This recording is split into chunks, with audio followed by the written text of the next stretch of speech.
Hello students, कैसे आप सभी अच्छे। तो बच्चों, आज के इस लेक्चर में मैं आप लोगों के लिए उप सह संयोजक यौगिकों का आईयूपीएसी पद्धति में नोमेनक्लेचर किस तरीका से किया जाता है, इसकी बहुत बेहतरीन ट्रिक बताने वाला हूं।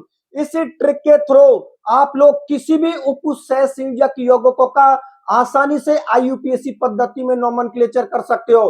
तो आज के लेक्चर का मेरा यही टारगेट है कि आप लोगों को यह समझाना है कि उप सह संयोजक यौगिकों का आईयूपीएसी पद्धति में नोमेनक्लेचर किस तरीका से किया जाता है।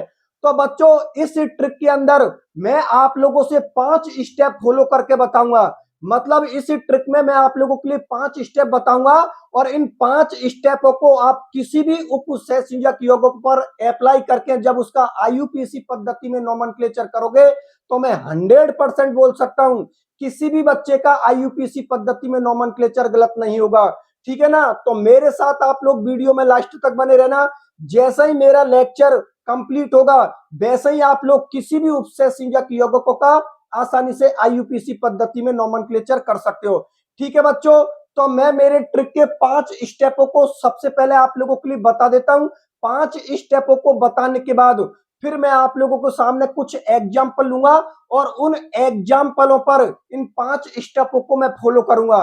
ठीक है बच्चों, तो चलो ठीक है, करते हैं शुरुआत। तो देखो, आप लोगों की ये जो ट्रिक है ना, इस ट्रिक का जो पहला स्टेप है वो पहला स्टेप ये है कि सबसे पहले हम लोगों को ये पता करना है कि जो हमारे लिए कॉम्प्लेक्स दिया गया है क्या वो कॉम्प्लेक्स धनात्मक है, क्या वो कॉम्प्लेक्स ऋणात्मक है, या फिर वो कॉम्प्लेक्स उदासीन है। और इसके लिए मैंने आप लोगों के लिए ट्रिक बता देता हूं कि आप लोग कैसे पता करोगे कि कॉम्प्लेक्स हमारा धनात्मक है या कॉम्प्लेक्स हमारा ऋणात्मक है या कॉम्प्लेक्स हमारा उदासीन है। तो एक बात आप हमेशा याद रखना, पहले वाला जो स्टेप होता है वो प्लस का होता है और दूसरे वाला स्टेप किसका होता है, माइनस का।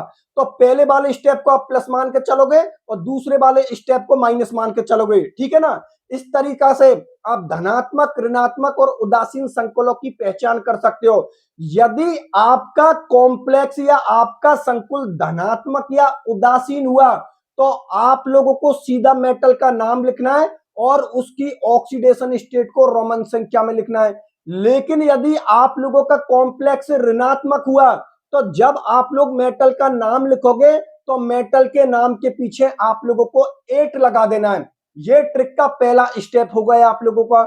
चलो ठीक है, अब मैं आप लोगों के लिए ट्रिक के दूसरे स्टेप को बताता हूं कि ट्रिक के दूसरे स्टेप में आप लोग क्या करोगे।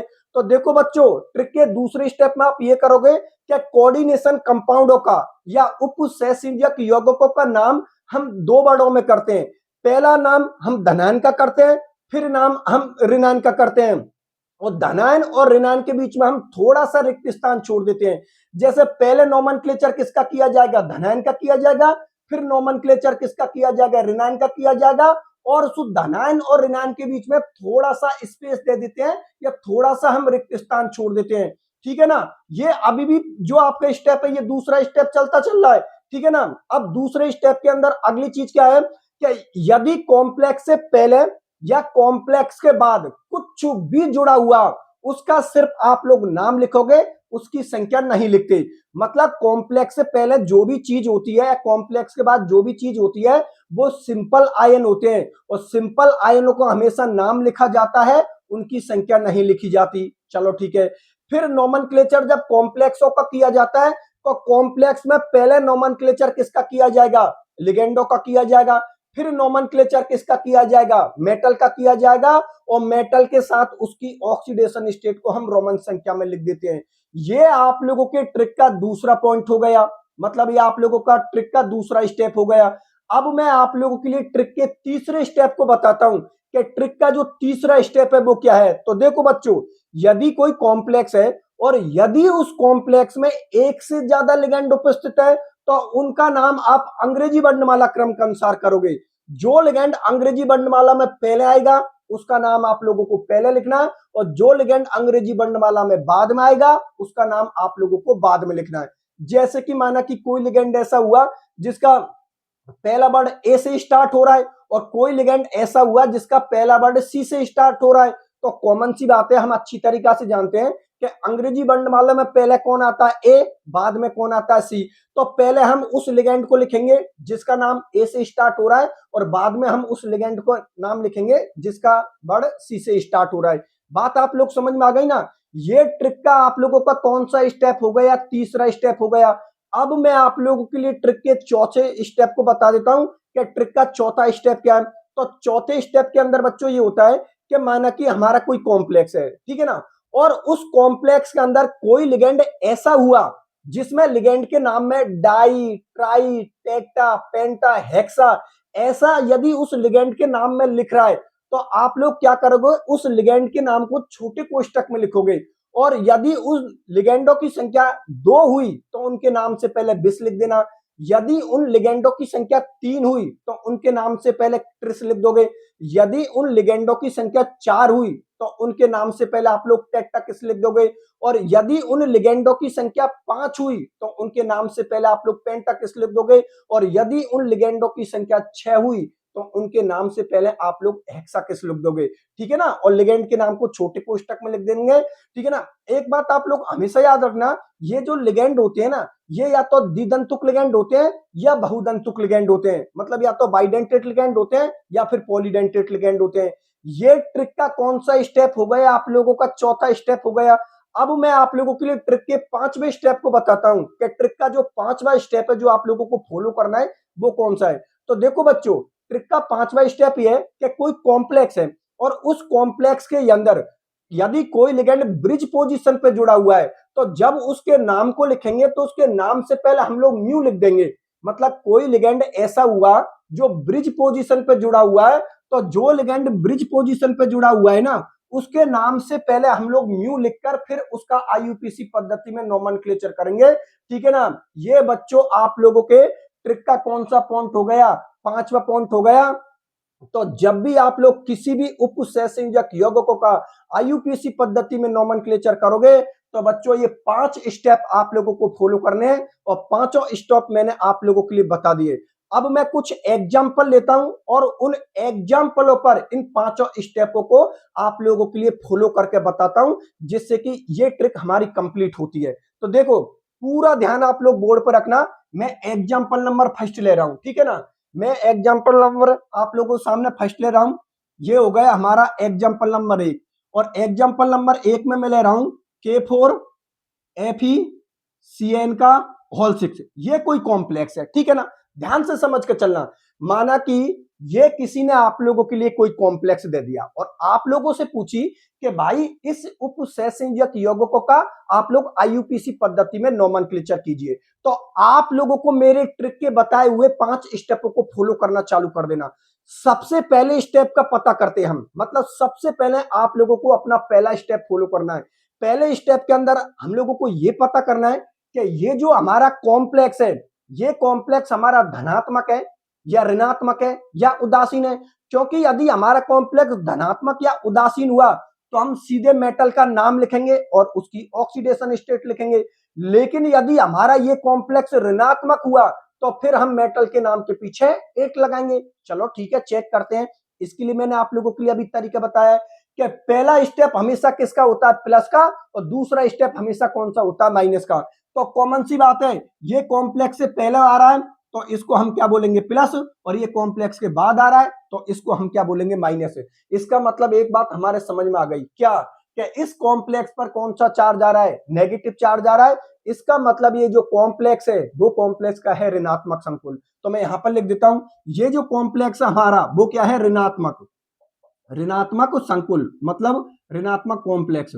ऋणात्मक संकुल मतलब ऋणात्मक कॉम्प्लेक्स, वो इसलिए क्योंकि कॉम्प्लेक्स पर कौन सा चार्ज आ रहा है, नेगेटिव चार्ज आ रहा है। तो यदि कॉम्प्लेक्स पर नेगेटिव चार्ज आ रहा है तो हमारा ये कॉम्प्लेक्स या संकुल क्या हो गया, ऋणात्मक, ठीक है ना। हमने पहला स्टेप फॉलो कर लिया।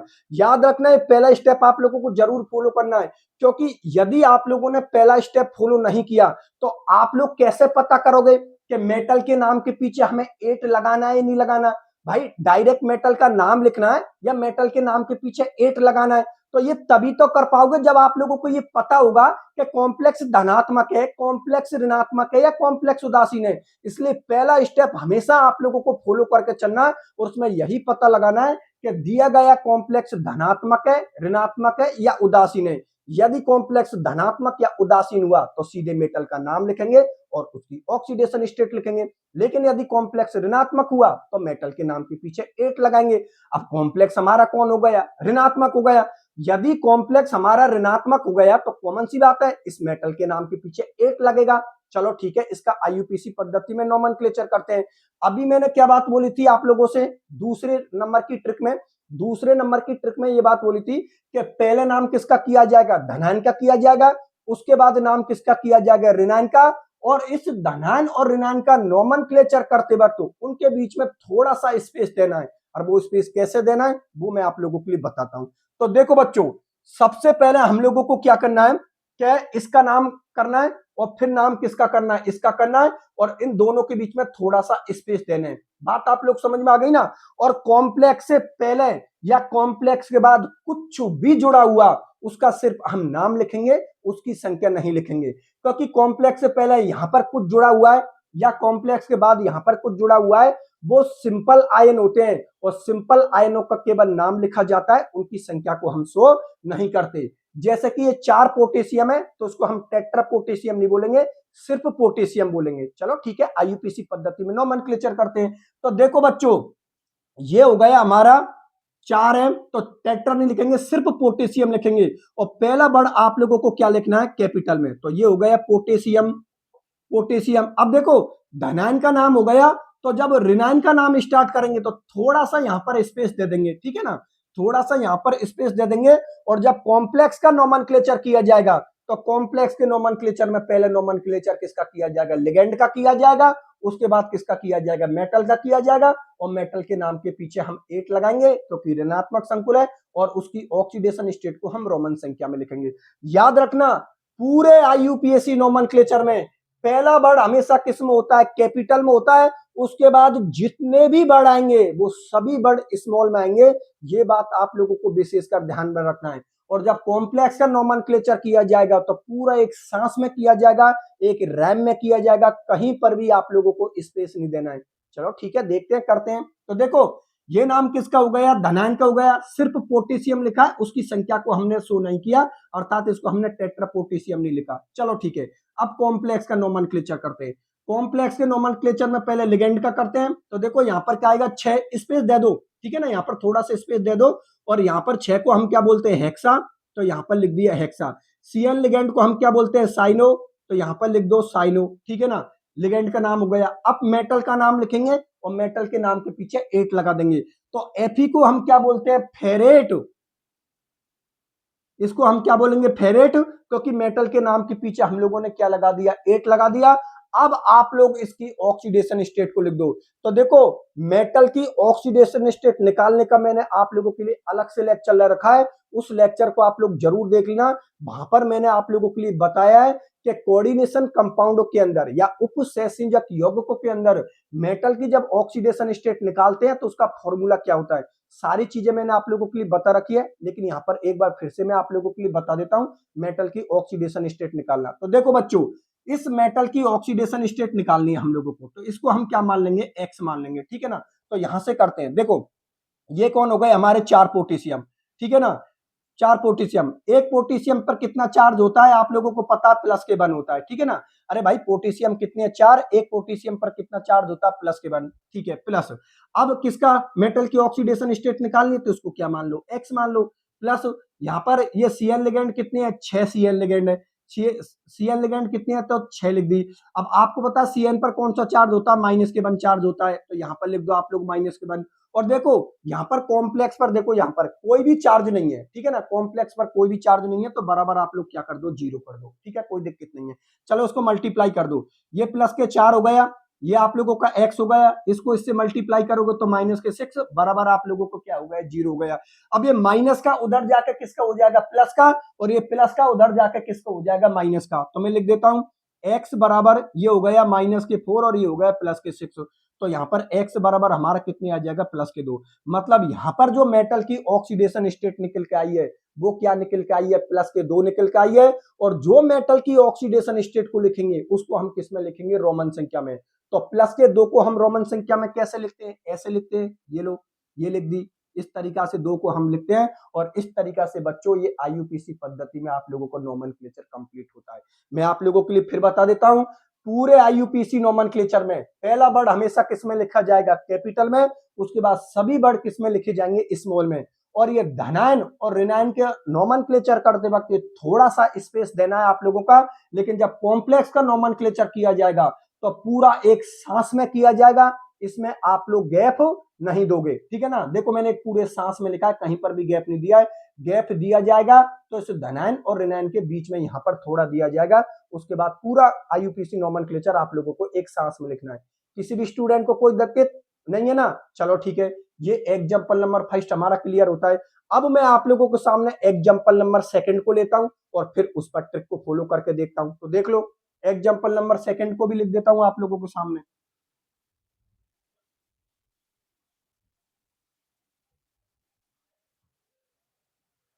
तो देखो बच्चों, ये हो गया आप लोगों का एग्जाम्पल नंबर सेकंड।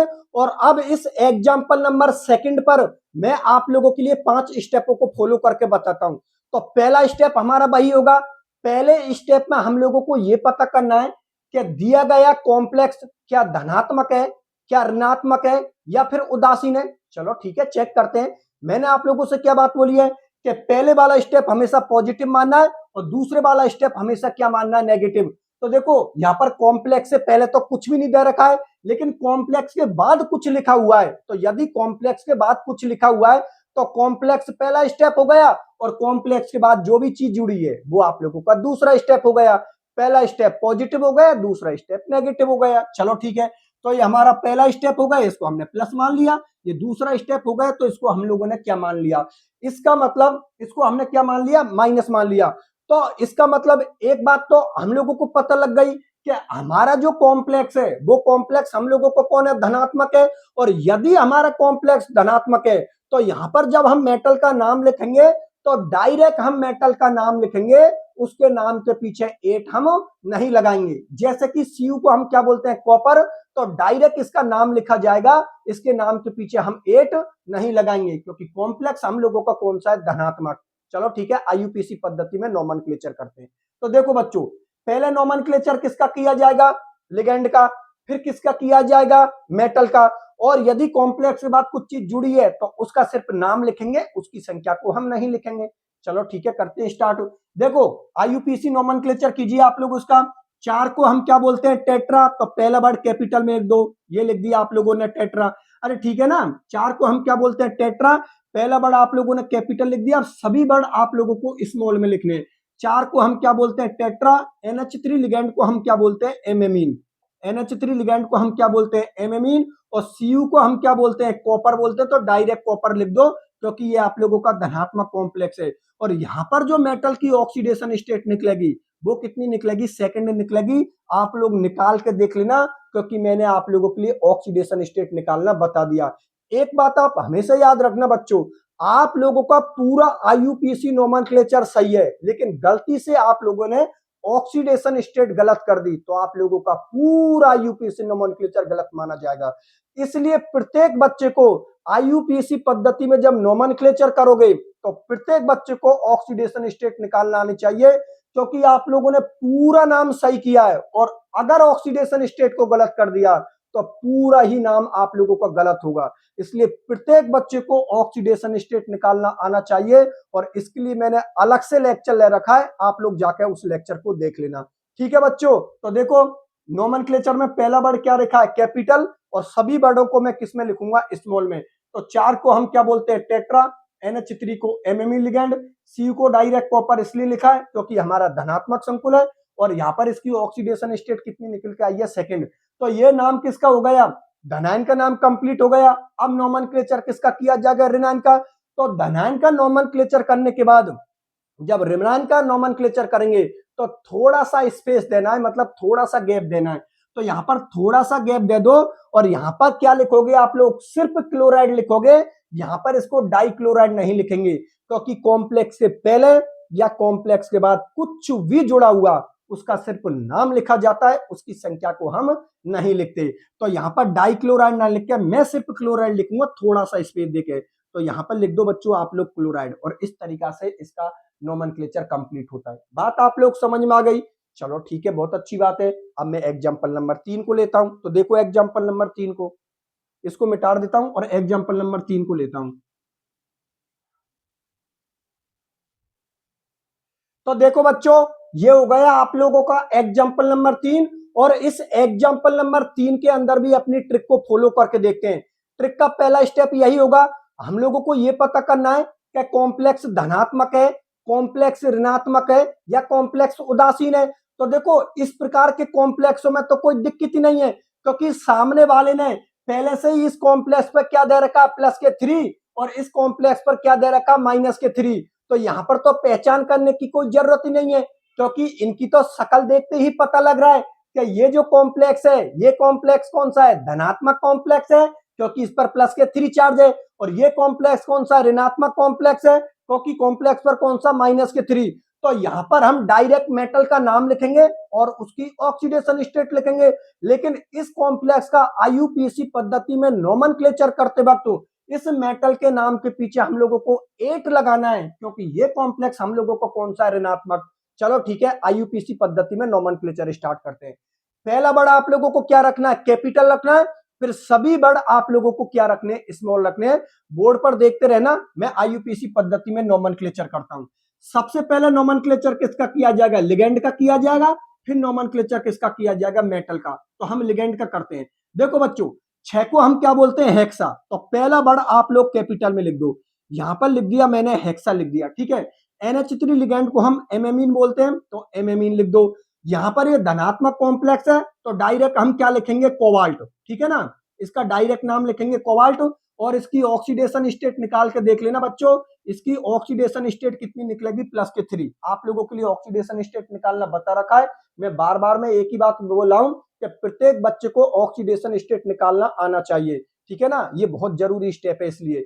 तो देखो नोमेनक्लेचर में पहला वर्ड मैंने कैपिटल रख दिया। तो यहाँ पर 6 को हम क्या बोलते हैं, हेक्सा। NH3 लिगेंड को हम एमेमीन बोलते हैं। इसका डायरेक्ट नाम लिख दिया कोबाल्ट, क्योंकि धनात्मक कॉम्प्लेक्स है। ऑक्सीडेशन स्टेट इसकी कितनी आ गई, प्लस के 3। अब यहाँ पर एक बात आप याद रखना बच्चों, सामने वाले ने पहले से कॉम्प्लेक्स पर क्या दे रखा, प्लस के 3, और इस पर क्या दे रखा, माइनस के 3। तो जब आप लोग ऑक्सीडेशन स्टेट लिख दो तो थोड़ा सा स्पेस देके आयन भी लिखना है। क्यों, क्योंकि कॉम्प्लेक्स पर सामने वाले ने आयन भी दे रखा है, तो आप लोगों को आयन भी शो करना है। ये तभी लिखना है आयन जब सामने वाले ने पहले से ही कॉम्प्लेक्स पर प्लस या माइनस का कोई चार्ज दे रखा है। तो थोड़ा सा स्पेस देना, यहाँ पर थोड़ा सा स्पेस देके आप लोगों को क्या लिख देना है, आयन लिख देना है।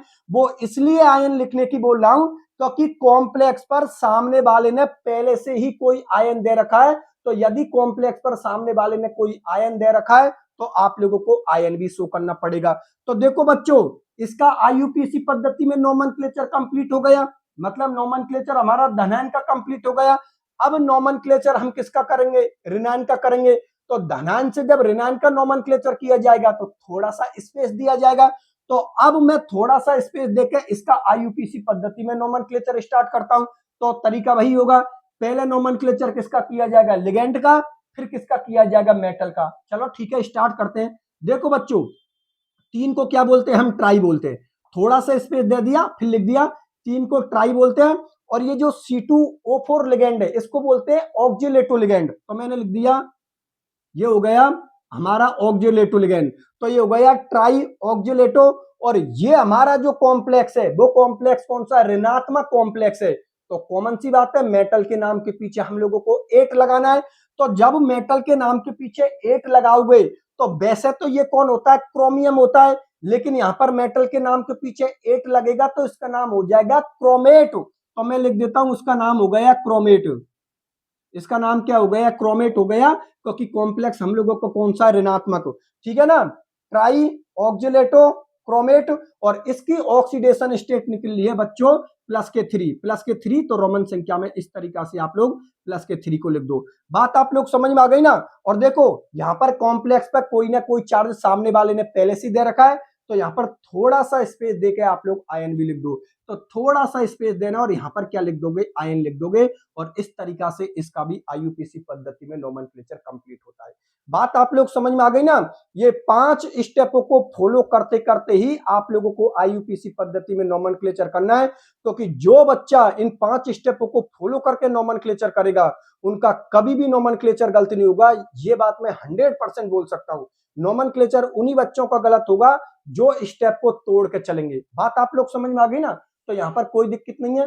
पहला वर्ड हमेशा आप लोगों को कैपिटल में रखना है, बाकी के सभी वर्ड आप लोगों को स्मॉल में रखने हैं। और यदि सामने वाले ने कॉम्प्लेक्स पर कोई भी चार्ज नहीं दे रखा है तो आयन मत लिखना।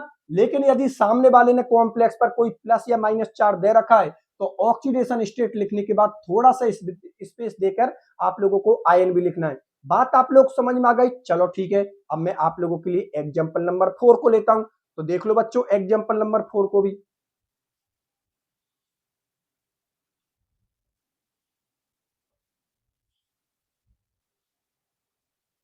तो देखो बच्चों ये हो गया आप लोगों का एग्जाम्पल नंबर 4। और इस एग्जाम्पल नंबर 4 का भी हम आईयूपीएसी पद्धति में नोमेनक्लेचर करते हैं। तो देखो बच्चों हमारे सामने ये एग्जाम्पल 4 है, मतलब ये कोई कॉम्प्लेक्स दे दिया। अब इसका आईयूपीएसी पद्धति में नोमेनक्लेचर करना है। तो सबसे पहले स्टेप में हम लोगों को ये पता करना है कि कॉम्प्लेक्स हमारा धनात्मक है, कॉम्प्लेक्स ऋणात्मक है या कॉम्प्लेक्स उदासीन है। तो गौर से आप लोग उस कॉम्प्लेक्स को देखिए। कॉम्प्लेक्स से पहले भी कुछ नहीं है और कॉम्प्लेक्स के बाद भी कुछ नहीं है। तो यदि किसी भी कॉम्प्लेक्स से पहले या कॉम्प्लेक्स के बाद कुछ भी जुड़ा हुआ नहीं है तो ऐसे कॉम्प्लेक्स होते हैं उदासीन संकुल, मतलब न्यूट्रल कॉम्प्लेक्स। बात मेरी आप लोग समझ में आ गई ना। जैसे कि ये कोई कॉम्प्लेक्स हो गया, कॉम्प्लेक्स से पहले कुछ भी जुड़ा हुआ नहीं है, कॉम्प्लेक्स के बाद भी कुछ जुड़ा हुआ नहीं है। तो ऐसे कॉम्प्लेक्स होते हैं वो उदासीन संकुल होते हैं, अर्थात न्यूट्रल कॉम्प्लेक्स होते हैं। बात आप लोग समझ में आ गई ना। और उदासीन संकुलों के अंदर सीधे मेटल का नाम लिखेंगे और उसकी ऑक्सीडेशन स्टेट लिखेंगे। तो चलो नोमेनक्लेचर करते हैं। पहले नोमेनक्लेचर किसका किया जाएगा, लिगेंड का किया जाएगा। फिर नोमेनक्लेचर किसका किया जाएगा, मेटल का। तो देखो 4 को बच्चों हम क्या बोलते हैं, टेट्रा। तो यहां पर लिख दो टेट्रा। 4 को हम लोगों ने क्या लिख दिया, टेट्रा। पहला वर्ड कैपिटल में लिख दिया। NH3 लिगेंड को हम क्या बोलते हैं, एमेमीन। तो यहां पर एमेमीन लिख दो, ठीक है ना। और उदासीन कॉम्प्लेक्स है तो सीधे मेटल का नाम लिखेंगे। पीटी को हम क्या बोलते हैं, प्लेटिनम। पीटी को हम क्या बोलते हैं, प्लेटिनम। और इसकी ऑक्सीडेशन स्टेट क्या निकलेगी, 0 निकलेगी। तो आप लोग यहां पर 0 भी शो करना है। देखो एक बात हमेशा याद रखना कि यदि मेटल की ऑक्सीडेशन स्टेट 0 निकलती है और कोई बच्चा ये सोचे कि भाई 0 का तो कोई मतलब ही नहीं है, मैं तो इसकी ऑक्सीडेशन स्टेट नहीं लिखूंगा, ऐसा नहीं करना है। अगर मेटल की ऑक्सीडेशन स्टेट 0 निकलती है तो आप लोगों को बाकायदा इस तरीका से छोटे कोष्टक में उसकी ऑक्सीडेशन स्टेट को भी शो करना है। चाहे उसकी ऑक्सीडेशन स्टेट 0 निकले या कोई संख्या में निकले, जैसे कि +1 +2 +3 4 5 जो भी निकले उसकी ऑक्सीडेशन स्टेट, वो ऑक्सीडेशन स्टेट आप लोगों को जरूर शो करनी है। बात आप लोग समझ में आ गई ना। तो हो गया नोमेनक्लेचर। 4 को टेट्रा बोलते हैं, NH3 को एमेमिन बोलते हैं, पीटी को प्लेटिनम डायरेक्ट इसलिए लिखा है क्योंकि उदासीन संकुल है। और उसके बाद इसकी ऑक्सीडेशन स्टेट 0 है तो मैंने 0 को भी कोष्टक में शो कर दिया। बात आप लोग समझ में आ गई। इस तरीका से आप लोगों को ये एग्जाम्पल नंबर 4 भी कंप्लीट होता है। अब मैं आप लोगों को सामने एग्जाम्पल नंबर 5 को लेता हूं। तो देखिए बच्चों एग्जाम्पल नंबर 5 को भी बता देता हूं आप लोगों के लिए।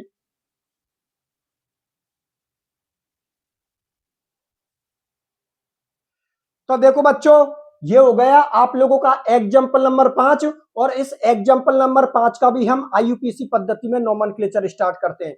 एक बात आप याद रखना, मैंने आप लोगों के लिए ट्रिक के अंदर जो चौथा स्टेप बोला था, उस चौथे स्टेप में मैंने क्या बात बोली थी कि यदि कॉम्प्लेक्स के अंदर कोई लिगेंड ऐसा प्रेजेंट हुआ जिसके नाम में डाई ट्राई टेटा पेंटा हेक्सा ऐसा कुछ लिखा मिल गया तो उस लिगेंड के नाम को हम छोटे कोष्टक में लिखेंगे। और यदि उन लिगेंडों की संख्या 2 हुई तो नाम से पहले बिस लिखेंगे। यदि उनकी संख्या 3 हुई तो नाम से पहले ट्रिस लिखेंगे। 4 हुई तो टेट्टाकिस लिखेंगे। 5 हुई तो पेंटाकिस लिखेंगे। और यदि उनकी संख्या 6 हुई तो नाम से पहले हम लोग हेक्साकिस लिखेंगे। चलो ठीक है ना। ये बात आप लोगों को समझ में आ गई। अब देखो इस कॉम्प्लेक्स के अंदर ये तो कौन होता है, क्लोरो लिगेंड, ठीक है ना। तो क्लोरो में तो कोई दिक्कत ही नहीं है क्योंकि क्लोरो लिगेंड में तो नाम में डाई ट्राई ऐसा कुछ आ ही नहीं रहा है। लेकिन हम ईएन लिगेंड को देखते हैं तो ईएन लिगेंड को हम बोलते हैं एथिलीन डाईएमीन, अर्थात इस लिगेंड के नाम में डाई आ रहा है तो यदि इस लिगेंड के नाम में डाई आ रहा है तो इस लिगेंड के नाम को हम छोटे कोष्टक में लिखेंगे। जैसे कि ईएन लिगेंड को लिख देता हूं। ईएन लिगेंड को हम क्या बोलते हैं? Ethylene diamine. क्या बोलते हैं? Ethylene diamine. Ethylene diamine. तो इस लिगेंड के नाम में क्या आ रहा है? डाई आ रहा है। ठीक है ना। कुछ कुछ बुक में आप लोगों को इस तरीका से भी लिखा मिल जाएगा, आप लोग किसी को भी लिख देना, दोनों का मतलब एक ही है। ठीक है ना। Ethane 12 diamine. बात मेरी आप लोग समझ में आ गई ना। आप लोग इस तरीका से भी लिख सकते हो, इस तरीका से भी लिख सकते हो, दोनों ही सही है। ठीक है ना। तो देखो, यदि किसी लिगेंड के नाम में इस तरीका से डाई लिखा मिल रहा है, ट्राई लिखा मिल रहा है, टेट्रा लिखा मिल रहा है, पेंटा लिखा मिल रहा है या हेक्सा लिखा मिल रहा है, तो उस लिगेंड के नाम को आप छोटे कोष्टक में लिख देना। चलो ठीक है, आईयूपीसी पद्धति में नोमेनक्लेचर करते हैं। तो सबसे पहले स्टेप को फॉलो करते हैं। पहले स्टेप में हम लोगों को क्या पता करना है कि दिया गया कॉम्प्लेक्स हमारा धनात्मक है, ऋणात्मक है या उदासीन है। तो जब हम लोगों ने कॉम्प्लेक्स को देखा तो हम लोगों को पता लगा यार कॉम्प्लेक्स से पहले कुछ नहीं है, कॉम्प्लेक्स के बाद भी कुछ नहीं है, इसका मतलब ये कॉम्प्लेक्स हमारा उदासीन हो गया।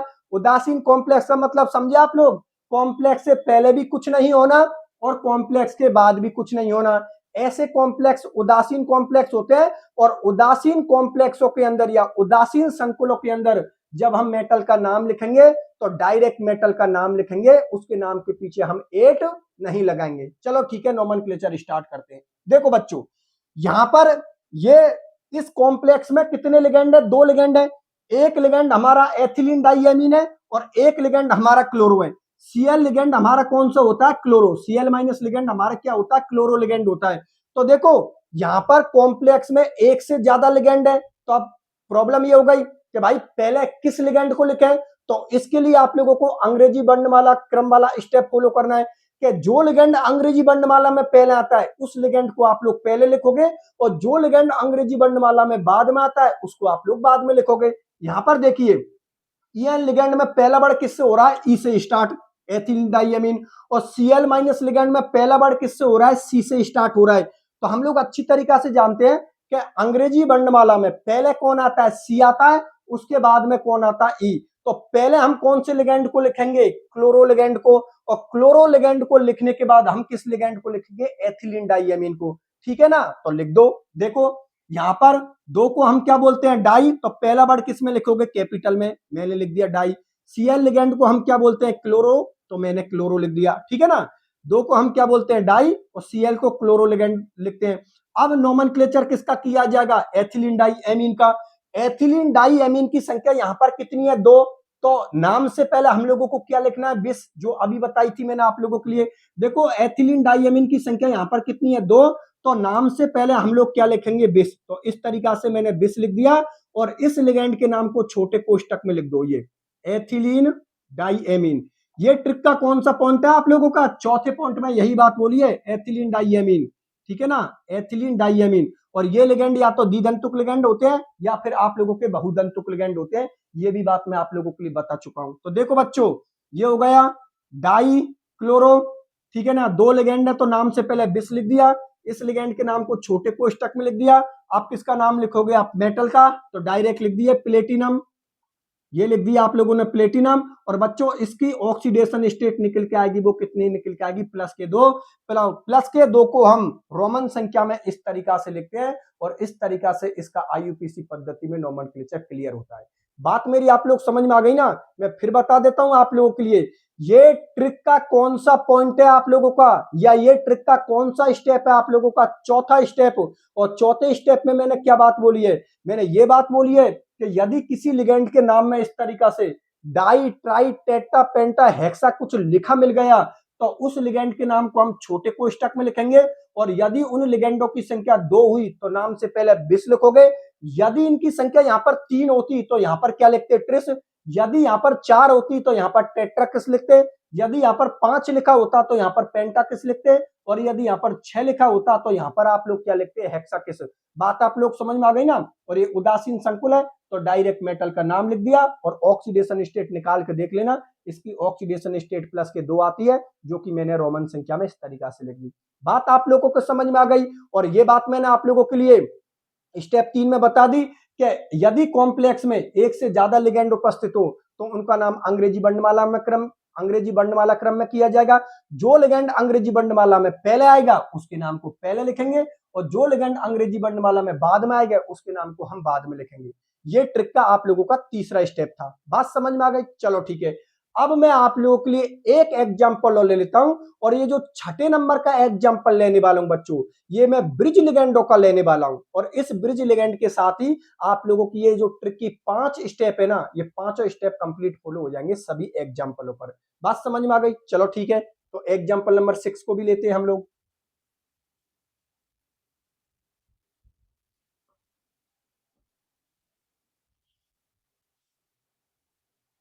तो देखो बच्चों, ये हो गया आप लोगों का एग्जाम्पल नंबर 6 और इस एग्जाम्पल नंबर 6 में मैंने आप लोगों के लिए ब्रिज लिगेंड लिखे हैं। मतलब ये जो आप लोगों को सामने कॉम्प्लेक्स दिया है ना, इस कॉम्प्लेक्स के अंदर ब्रिज लिगेंड जुड़े हुए हैं। अब ब्रिज लिगेंडों की सबसे पहले तो मैं आप लोगों के लिए पहचान बता देता हूं, फिर इनका आईयूपीसी पद्धति में नोमेनक्लेचर किस तरीका से किया जाएगा इसको भी मैं आप लोगों के लिए बता दूंगा। तो पूरा ध्यान आप लोग बोर्ड पर रखना। देखो बच्चों, यहां पर आप लोगों को पता है कि ये मेटल है, ये सीओ मेटल है, मतलब कोबाल्ट मेटल है, ये भी आप लोगों की कोबाल्ट मेटल है। तो देखो, ये कोबाल्ट मेटल और ये कोबाल्ट मेटल आपस में डायरेक्ट एक दूसरे से जुड़ी हुई नहीं है, ठीक है ना। तो इस तरीका से इस पोजीशन पर ये जो लिगेंड जुड़ा हुआ है ये आप लोगों का ब्रिज लिगेंड हुआ। देखो इस तरीका से आप लोगों का ब्रिज बना रहा है ना, ब्रिज को हिंदी में हम क्या बोलते हैं? सेतु बोलते हैं। तो इस तरीका से ये आप लोगों का क्या बना रहा है? ब्रिज बना रहा है। तो ये आप लोगों का ब्रिज लिगेंड हो गया, क्योंकि ये लिगेंड इन दोनों मेटलों के बीच में आ रहा है। इन दोनों मेटल को इनडायरेक्ट रूप से एक दूसरे से जोड़ रहा है, क्योंकि ये मेटल और ये मेटल एक दूसरे से डायरेक्ट जुड़ी हुई नहीं है। किससे जुड़ी हुई है? लिगेंड के थ्रू जुड़ी हुई है। तो देखो, ये लिगेंड आप लोगों का ब्रिज हो गया क्योंकि दोनों मेटलों के बीच में आ रहा है। ये लिगेंड भी आप लोगों का ब्रिज हो गया क्योंकि आप लोगों को पता है कि ये लिगेंड इन दोनों मेटलों के बीच में आ रहा है। ये लिगेंड आप लोगों का ब्रिज नहीं है, वो इसलिए नहीं है क्योंकि ये लिगेंड केवल एक ही मेटल के साथ जुड़ा हुआ है। ये लिगेंड भी आपका ब्रिज नहीं है क्योंकि ये लिगेंड भी सिर्फ एक मेटल के साथ ही जुड़ा हुआ है। लेकिन ये लिगेंड और ये लिगेंड इन दोनों मेटलों को बीच में से जोड़ रहे हैं, तो ये दोनों ही लिगेंड आप लोगों के कौन से लिगेंड हो गए? ब्रिज लिगेंड हो गए। और ब्रिज लिगेंड के लिए मैंने ट्रिक के अंदर जो 5वां स्टेप बताया है, वो 5वां स्टेप मैंने ब्रिज लिगेंडों के बारे में बताया है कि जो लिगेंड ब्रिज पोजीशन पे जुड़ा हुआ है, तो जब उनका आईयूपीसी पद्धति में नोमेनक्लेचर किया जाएगा तो उनके नाम से पहले हम लोग म्यू लिख देंगे। इस तरीका से जो लिगेंड ब्रिज पोजीशन पे जुड़ा हुआ है उसका नाम नोमेनक्लेचर करते वक्त हम लोग उसके नाम से पहले म्यू लिख देंगे। चलो ठीक है, इसका आईयूपीसी पद्धति में नोमेनक्लेचर करते हैं। तो नोमेनक्लेचर करने से पहले सबसे पहले हम लोग ये पता करते हैं कि दिया गया हमारा कॉम्प्लेक्स धनात्मक है, ऋणात्मक है या उदासीन है। तो चलो ठीक है, चेक करते हैं। तो देखो, ये कॉम्प्लेक्स कहां से स्टार्ट हुआ है? यहां से स्टार्ट और यहां पर खत्म हुआ है। क्योंकि कॉम्प्लेक्स की क्या पहचान होती है कि इस बड़े कोष्टक के अंदर जो भी चीज प्रेजेंट होती है उन सभी को हम क्या बोलते हैं? कॉम्प्लेक्स बोलते हैं। और इनमें कौन होती है? मेटल होती है और उससे जुड़े हुए लिगेंड होते हैं। बड़े कोष्टक के अंदर जो चीज प्रेजेंट होती है उस पूरे स्टेप को हम लोग क्या बोलते हैं? कॉम्प्लेक्स। हिंदी में उसको हम क्या बोलते हैं? संकुल बोलते हैं, ठीक है ना। जिनमें कौन होती है? मेटल होती है और उससे जुड़े हुए लिगेंड होते हैं। और कॉम्प्लेक्स से पहले या कॉम्प्लेक्स के बाद जो भी चीज जुड़ी होती है वो सिंपल आयन होते हैं, वो आप लोगों के लिगेंड नहीं होते। किसी चीज को लिगेंड तभी माना जाएगा जब वो कॉम्प्लेक्स के अंदर होगा। कॉम्प्लेक्स से बाहर कोई भी चीज प्रेजेंट हुई तो वो आप लोगों की क्या होगी? सिंपल आयन होगी। तो कॉमन सी बात है, ये पहला स्टेप हो गया और ये कॉम्प्लेक्स के बाद वाला स्टेप है तो ये दूसरा हो गया। पहले स्टेप को हम लोगों ने कौन सा स्टेप बोलते हैं? पहले स्टेप को हम प्लस देते हैं और दूसरे स्टेप को हम कौन सा देते हैं? माइनस देते हैं। इसका मतलब ये हुआ कि हमारे कॉम्प्लेक्स पर कौन सा चार्ज आ रहा है? पॉजिटिव चार्ज आ रहा है। और यदि कॉम्प्लेक्स पर पॉजिटिव चार्ज आ रहा है तो हमारा कॉम्प्लेक्स कौन सा हो गया? धनात्मक संकुल। और जब धनात्मक संकुलों का आईयूपीसी पद्धति में नोमेनक्लेचर किया जाएगा तो डायरेक्ट हम मेटल का नाम लिखेंगे, ठीक है ना, और उसकी ऑक्सीडेशन स्टेट लिखेंगे। मेटल के नाम के पीछे हम 8 नहीं लगाएंगे। बात आप लोग समझ में आ गई? चलो ठीक है, इसका अब आईयूपीसी पद्धति में हम नोमेनक्लेचर करते हैं। तो देखो बच्चों, ध्यान से समझ के चलना। ब्रिज कॉम्प्लेक्सों का आईयूपीसी पद्धति में नोमेनक्लेचर आप लोगों को सिंपल करने के लिए मैं इसको 3 पार्टों में डिवाइड कर देता हूं। एक जो पार्ट है ना आप लोगों का, एक पार्ट तो कौन सा हो गया आप लोगों को? ब्रिज से पहले वाला। एक पार्ट कौन सा हो गया आप लोगों के ब्रिज के बाद वाला, और एक पार्ट आप लोगों को कौन सा हो गया ब्रिज वाला। मैं पहले तो लिख देता हूं, ये जो लिगेंड है ना, ये कौन सा लिगेंड है आप लोगों को, bridge ligand, bridge ligand, bridge ligand. और ये लिगेंड भी आप लोगों को कौन सा हो गया, ब्रिज लिगेंड, ठीक है ना। ये कौन से हो गए आप लोगों के, ब्रिज लिगेंड हो गए, ठीक है ना। ये इसलिए लिख दिया आप लोगों को पता रहे कि ये लिगेंड हमारा कौन सा, ब्रिज लिगेंड, और ये भी हमारा कौन सा, ब्रिज लिगेंड। तो आप लोगों के लिए आईयूपीएसी नोमेनक्लेचर सिंपल करने के लिए मैंने इसका आईयूपीएसी नोमेनक्लेचर 3 पार्टों में डिवाइड कर दिया। एक पार्ट आप लोगों को ब्रिज से पहले वाला हो गया, ये वाला।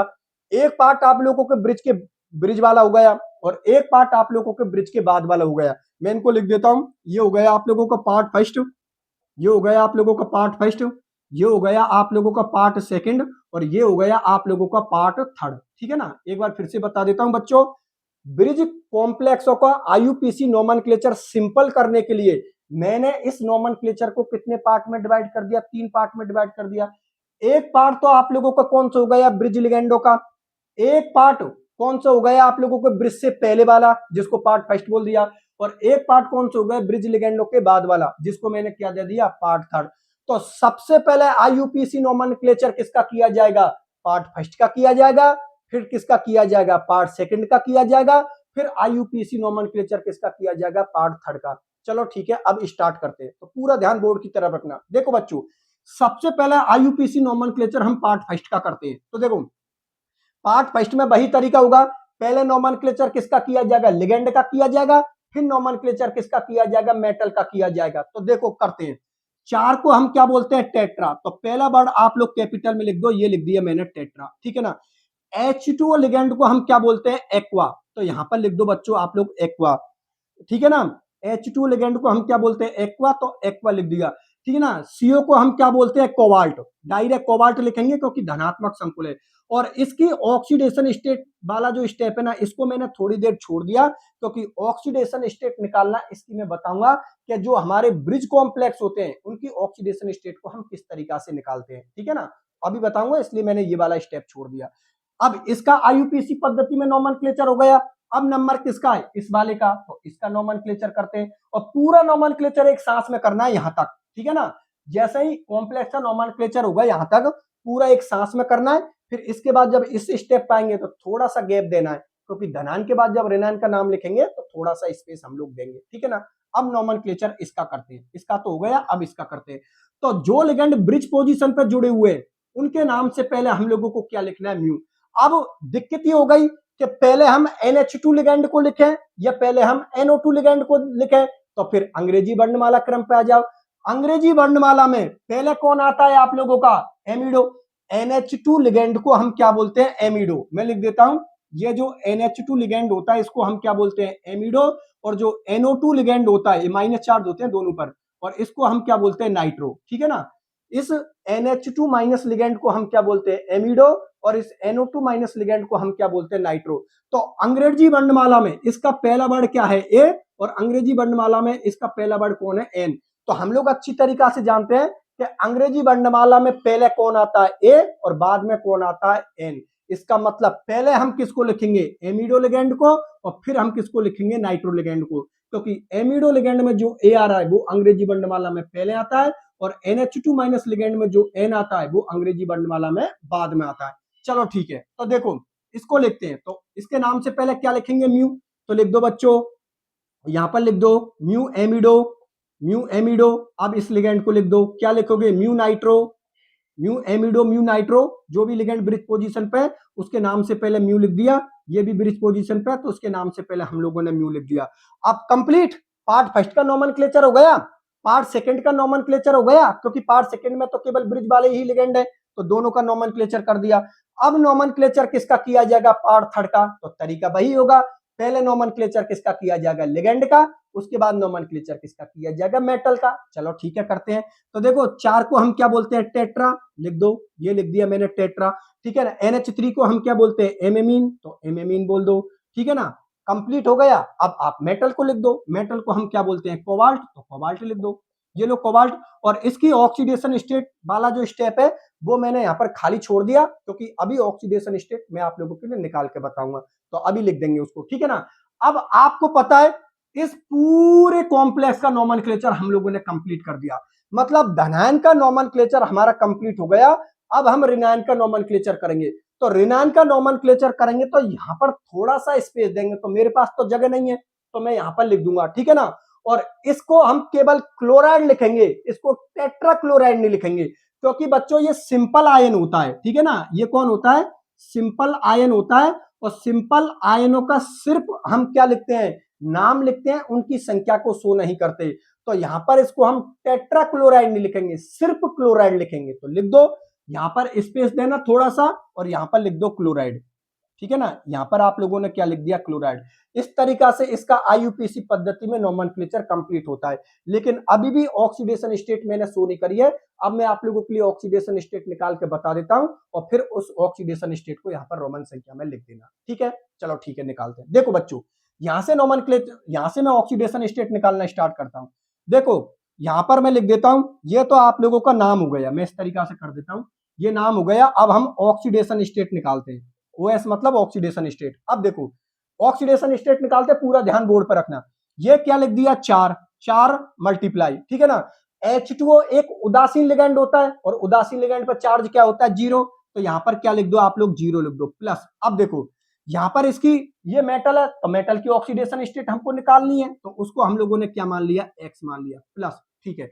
अब NH2 पर कौन सा चार्ज होता है? माइनस के वन। तो यहां पर आप लोग लिख दो, मैं डायरेक्ट लिख देता हूं, ये स्टेप में डायरेक्ट लिख देता हूं। यहां पर माइनस के वन लिख दिया। NO2 पर -1 चार्ज होता, तो यहां पर भी -1 लिख दिया, ठीक है ना। अब हम इस पे आते हैं, मेटल पर। इस मेटल की ऑक्सीडेशन स्टेट निकालनी है, तो उसको X मान लो, प्लस। यहां पर देखिए आप लोग, ये NH3 लिगेंड कितने हैं? 4, तो इसको 4 लिख दिया। और आप लोगों को पता है NH3 भी एक उदासीन लिगेंड होता है, और उदासीन लिगेंड पर चार्ज क्या होता है? 0। तो मैंने यहां पर चार्ज क्या लिख दिया? 0, प्लस, ठीक है ना। इसका काम कंप्लीट हुआ। अब क्लोराइड का लिखना है। क्लोरीन आप लोगों के पास में कितनी है? 4, तो यहां पर लिख दो 4, ठीक है, मल्टीप्लाई। एक Cl पर कितना चार्ज होता है? -1। अरे भाई Cl माइनस ही तो होता है, तो यहां पर क्या लिख दोगे? -1 लिख दोगे। और देखो बच्चों, कॉम्प्लेक्स पर यहां पर कोई भी चार्ज नहीं दे रखा है, क्योंकि ये चीज मैंने आप लोगों को समझाने के लिए लिखी थी, ठीक है ना। ये चीज आप लोगों को एग्जाम में नहीं लिखनी है, ये मैंने आप लोगों को समझाने के लिए लिखी है, कि मन में आप लोग ये मान लोगे कि पहला स्टेप हमेशा पॉजिटिव होगा और दूसरा स्टेप नेगेटिव होगा, ठीक है ना। तो देखो कॉम्प्लेक्स पर कोई भी चार्ज नहीं है, कॉम्प्लेक्स पर कोई भी चार्ज नहीं है, तो बच्चों यहां पर क्या लिख दोगे आप लोग? 0 लिख दोगे। यहां तक सभी बच्चों को समझ में आ गया? चलो ठीक है, एक बार फिर से बता देता हूं। देखो बच्चों, 4 ऑक्सीडेशन स्टेट निकालनी है, 4 H2 उदासीन लिगैंड होता है, तो 0। इसकी ऑक्सीडेशन स्टेट निकालनी है, तो X मान लिया। NH2 पर -1 चार्ज होता है, लिख दिया। NO2 पर भी -1 चार्ज होता, लिख दिया। इस मेटल को ऑक्सीडेशन स्टेट निकालने, तो X मान लिया। यहां पर NH3 लिगैंड कितने हैं? 4, लिख दिया। NH3 लिगैंड पर चार्ज क्या होता है? 0 होता है, ठीक है ना। यहां पर किसको लिख दिया? 4 Cl लिगैंड को लिख दिया। एक Cl पर कितना चार्ज होता है? -1। कॉम्प्लेक्स पर कोई भी चार्ज नहीं है, तो बराबर आप लोगों ने क्या कर दिया? 0। अब मैं डायरेक्ट लिख देता हूं। देखो बच्चों ध्यान देना, किसी भी संख्या को 0 से गुना करते तो 0 आता है। इसका मतलब ये स्टेप 0 हो गया, और ये स्टेप 0 हो गया, ठीक है ना। ये स्टेप आप लोगों का 0 हो गया, और ये स्टेप भी आप लोगों का 0 हो गया। ये x और x क्या हो गया आप लोगों का? 2x। तो मैं यहां पर लिख देता हूं 2x, ठीक है ना। अरे हो गई ना, एक x ये रहा, एक x ये रहा, तो 2x। माइनस के 1 और माइनस के 1 ये हो गया -2, ठीक है ना। माइनस, इसको इससे मल्टीप्लाई करोगे तो यह क्या आ जाएगा? -4 बराबर में क्या है आप लोगों के? 0। अब देखो बच्चों, ये माइनस की संख्या को हम उधर लेके जाएंगे, तो किसकी हो जाएगी? प्लस की हो जाएगी। तो ये -2 उधर जाकर किसको हो जाएगा? +2। और ये -4 उधर जाकर क्या हो जाएगा? +4। तो मैं लिख देता हूं 2x बराबर, 2x बराबर +2, और यहां पर लिख दिया मैंने +4। आप लोगों को दिखाई दे रहा है ना? हाँ, आप लोगों को दिखाई दे रहा है। अब देखो यहां पर लिख देता हूं 2x बराबर, ये कितने हो गए आप लोगों के? 6। अब 6 में आप लोग 2 का भाग लगा दो, यहां पर x बराबर 6 बराबर 2 बराबर 3, मतलब मेटल की ऑक्सीडेशन स्टेट कितनी निकल के आ गई बच्चों? +3। और आप लोग अच्छी तरीका से जानते हो कि मेटल की ऑक्सीडेशन स्टेट हमेशा पॉजिटिव में आती है, नेगेटिव में नहीं आती है, क्योंकि जो मेटल होती है हमेशा इलेक्ट्रॉन देने का काम करती हैं, और जो इलेक्ट्रॉन देने का काम करता है उसकी ऑक्सीडेशन स्टेट पॉजिटिव में आती है। तो यहां पर इसकी ऑक्सीडेशन स्टेट किस में आ गई? +3 आ गई। और +3 को रोमन संख्या में हम किस तरीका से लिखेंगे? इस तरीका से। तो यहां पर +3 लिख दो, और यहां पर बच्चों आप लोग +3 लिख दो, ठीक है ना। इस तरीका से ब्रिज कंपाउंडों का आईयूपीएसी पद्धति में नोमेनक्लेचर किया जाता है। अब कैसा भी कोई कैसा भी आप लोगों के सामने कॉम्प्लेक्स दे दे, चाहे वो ब्रिज वाला दे दे या किसी भी प्रकार का कोई भी कॉम्प्लेक्स आप लोगों के लिए दे दे, और सामने वाला अगर आप लोगों से उसका आईयूपीएसी पद्धति में नोमेनक्लेचर करवाए तो आप लोग बहुत बढ़िया तरीका से उसका आईयूपीएसी पद्धति में नोमेनक्लेचर कर देना। याद रखना बच्चों, एक भी स्टेप आप लोगों को नहीं तोड़ना है। पूरे के पूरे मैंने 5 स्टेप बताए हैं। इस ट्रिक के अंदर, ये जो आप लोगों की ट्रिक है ना, इस ट्रिक के अंदर ये 5 स्टेप बताए हैं, और वो 5 स्टेप कौन कौन से हैं, वो पांचों स्टेप मैंने आप लोगों के लिए बता दिए। इसलिए जब भी कभी आईयूपीएसी पद्धति में नोमेनक्लेचर करो तो पांचों स्टेप को फॉलो करते हुए नोमेनक्लेचर करना। मैं 100% बोल सकता हूं, आप लोग कभी भी आईयूपीएसी पद्धति में नोमेनक्लेचर गलत नहीं करोगे। ठीक है बच्चों, और इसी के साथ अपनी ये ट्रिक कंप्लीट होती है। ठीक है, अब सुनो मेरी बात ध्यान से। किसी भी बच्चे को अगर कोई दिक्कत है, कोई प्रॉब्लम आ रही है, तो कमेंट सेक्शन में लिख देना। और अगर आप लोगों को मेरी ये क्लास अच्छी लगी तो वो भी आप लोग लिख देना। ठीक है ना? ठीक है बच्चों, नोट्सों की मैंने आप लोगों के लिए बताई दी। आप लोगों को कंप्लीट हिंदी मीडियम के और इंग्लिश मीडियम के, दोनों मीडियम के notes Ram Chaturvedi academy app पर मिलेंगे। तो सभी बच्चे प्ले स्टोर पर जाओ, वहां से राम चतुर्वेदी एकेडमी ऐप को डाउनलोड करो और वहां पर आप लोगों को कंप्लीट नोट्स मिल जाएंगे। ठीक है बच्चों, फिर आज के लेक्चर को मैं यहीं पर रखता हूं। मिलता हूं फिर अगले लेक्चर में, तब तक के लिए बाय बाय।